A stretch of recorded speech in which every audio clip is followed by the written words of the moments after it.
welcome back. I have a secret. I am filming all of these in the same day. So if you're like, she looks exactly the same that she did yesterday, her hair and her shirt. I don't have the same hair and shirt as I did yesterday. It's all Sunday to me. But you're watching, ooh, I just knocked over my smoothie. You're watching this on Wednesday. So happy Wednesday to you, happy Sunday to me. Shh, don't tell anybody that though. Today for morning meeting, I want to do compliment feet because we only have a few more weeks. Actually, we only have 2 more days of compliment feet. So this Wednesday and the next Wednesday we'll do a very last compliment feet. But I want you to find somebody and give them a really, really good compliment. And I want you to tell me the really, really good compliment. So I want you to think about it really hard and really think about what you like about the person that you want to compliment. And it could be your mom and say, I really, really love how you make me breakfast in the morning. Or I really, really love my sister who helps me make my bed. Or something good. Don't be like, you're a good friend. Give me more than that. We're almost 2nd graders. So we gotta think like 2nd graders now, right? All right, we are gonna continue to read Flat Stanley. We are gonna read chapter 3 today. Chapter 3 is titled Stanley the Kite.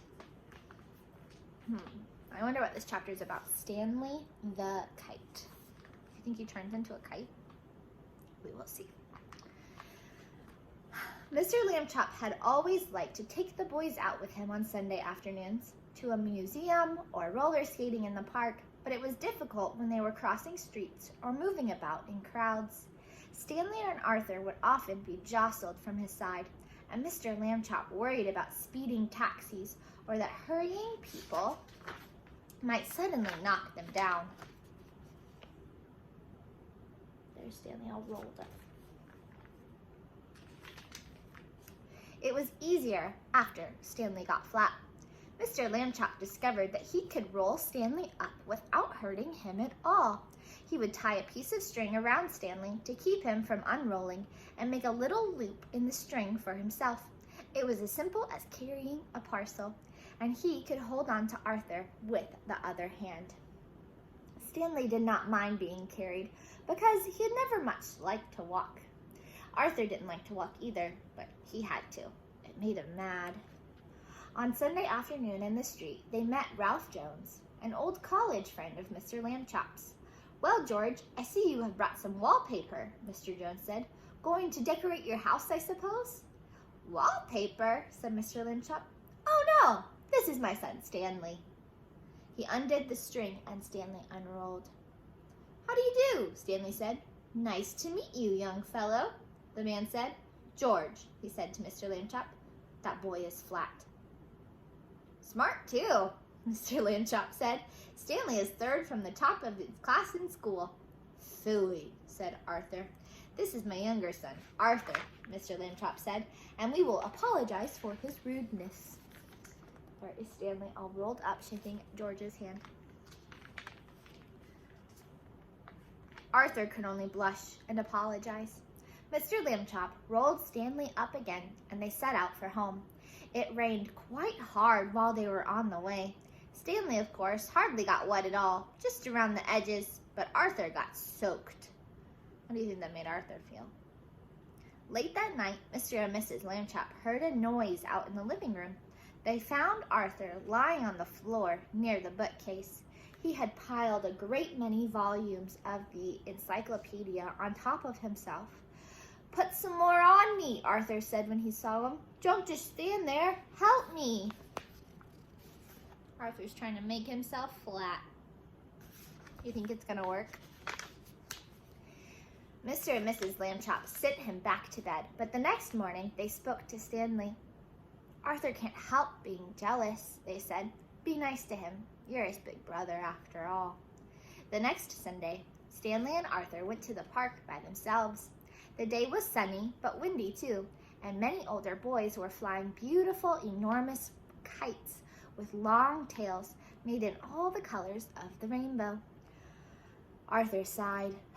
"Someday," he said, "I will have a big kite, and I will win a kite flying contest and be famous like everyone else. Nobody knows who I am these days." Stanley remembered what his parents had said. He went to a boy whose kite was broken and borrowed a large spool of string. "You can fly me, Arthur," he said. "Come on." He attached the string to himself and gave Arthur the spool to hold. He ran lightly across the grass, sideways to get up speed, and then he turned to meet the breeze. Up, up, up, up went Stanley, being a kite. He knew just how to manage on the gusts of wind. He faced full into the wind if he wanted to rise, and let it take him from behind when he wanted speed.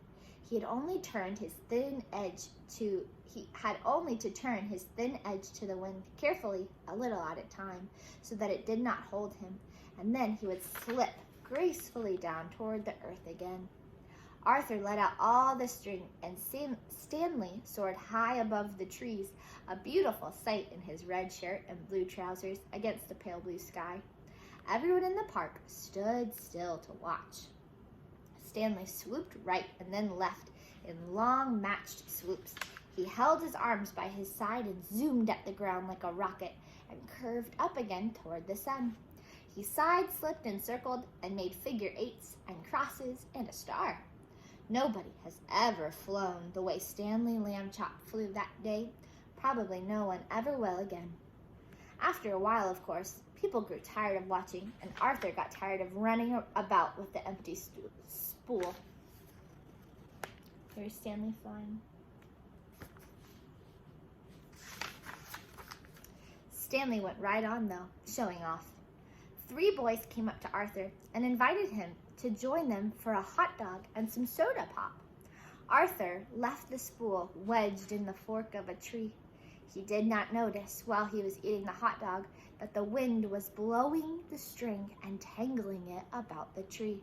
The string got shorter and shorter, but Stanley did not realize how low he was until leaves brushed his feet, and then it was too late. He got stuck in the branches. 15 minutes passed before Arthur and the other boys heard his cries and climbed up to set him free. Stanley would not speak to his brother that evening, and at bedtime, even though Arthur had apologized, he was still cross.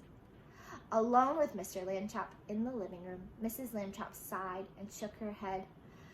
"You're at the office all day having fun," she said. "You don't realize what I go through with the boys. They're very difficult." "Kids are like that," Mr. Lambchop said. "Phases. Be patient, dear." Oh, dear. And that is the end of chapter 3. All right, well, I will see you tomorrow. Have a great day. Bye, guys.